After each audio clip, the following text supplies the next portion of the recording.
Hi, I'm Mike Petrilli, Executive Editor at Education Next, here today with Checker Finn, who's a Senior Editor at Education Next. This current issue of Education Next celebrates our 10th anniversary. And to mark the occasion, we have a forum featuring all of the editors of the magazine squaring off against one another. Checker, Paul Peterson, and Marcy Canstrom took one team, myself, Rick Hess, and Marty West took the other. And the debate is whether or not education reformers have won the war of ideas over the last 10 years. Now, Checker, shall I point out now that my team wiped the floor with yours in this debate? You can point it out, but it's for the readers to decide that. Oh, okay. And we should also admit that it's really not too much of a debate, because in the end, we come at the issue a little bit differently, but we conclude more or less the same thing. That's about right. Why don't you start with your team? What's your argument in your... Our argument is that while there's been a lot of good work done at the conceptual level on the war of ideas about education reform in areas like choice and standards and so on, there still remains an enormous amount of pushback and an enormous amount of unconverted policymakers, educators, and that most of the heavy lifting is ahead. We spend a lot of time on an imagery of sort of climbing the cliffs at Normandy in the face of enemy fire. And we basically conclude that the enemy's fire is still stronger than our cliff climbing abilities. All right, so what, we've won the air war, but we haven't won the ground war? I mean, is that the analogy? Yeah, close, but it's more like we've landed on the beach, but we haven't scaled the cliffs. Okay. Now, in our piece, we first of all say, look, by any measure, you've got to say that we have definitely won this war of ideas. I mean, the teacher unions are quite isolated in their positions. Increasingly, there are Democrats who are willing to side with reformers. You've got President Obama out there pushing for charter schools and merit pay. You've got movies like Waiting for Superman. I mean, all of this that would have been unthinkable 10 years ago. So there's been a significant shift. Ideas that used to be considered sort of just fringe right-wing ideas are now very much mainstream.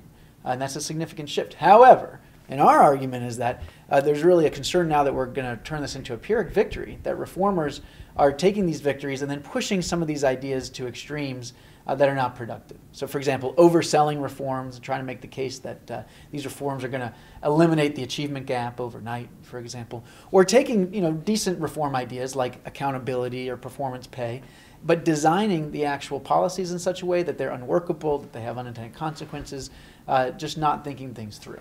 Right. If I had to really oversimplify this, I'd say that your team is worried about the reformers, and our team is worried about the establishment. We each agree that the conceptual gains have been made in principle about important things like merit and achievement and standards and choices and so on. Right. But where is the problem ahead? And you all are fearful that our sort of allies in the reform world are overreaching. And my team is worried that the defenders of the status quo are still prevailing. Right. There's a concept in architectural preservation they call facade-ism, where you maintain the facade of something and change everything behind it. Right. Well, I think we may have in education reform just the opposite. I think we're changing the facade and maintaining everything behind it in the old way. Right. Now, what neither of the groups seem to consider is the possibility that even these victories in terms of the ideas could be temporary. I mean, there's nothing to say that 5 or 10 years from now, the unions and some of their supporters won't have won back these ideas, and we'll be talking again about how we need to be spending more money, and it's just about we've gone too far in reforms, and we need to go back to traditional forms of local control, and we need to. That's why we need Education Next for at least another 10 years to continue this campaign and make sure that things don't roll back the way they were before. Okay, so let's finish on a positive note. If you were going to say, okay, fine, there's still a lot of pushback, what's going to need to happen to actually win the real battles, to change what's inside the building on the inside? There's 8 or 10 key laws in every state that need to be amended or repealed in order for the inside of the building to actually change.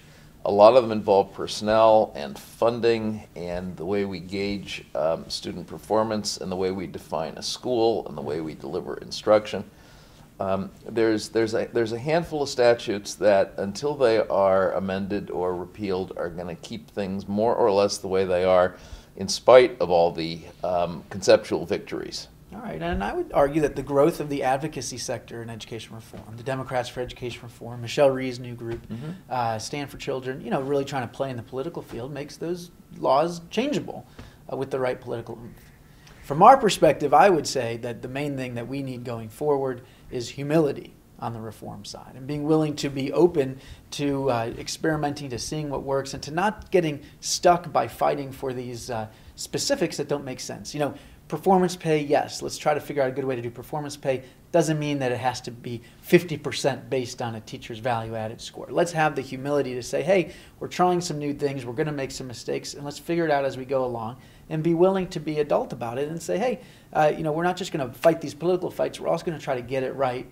And we acknowledge that those who we think are on the other side, some of the unions, that they actually might have some reasonable ideas and suggestions too.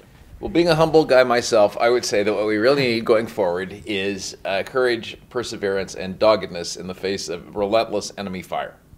Thanks very much. Okay, thanks so much. Again, Mike Petrilli and Checker Finn from Education Next. Check out the latest forum and the current issue.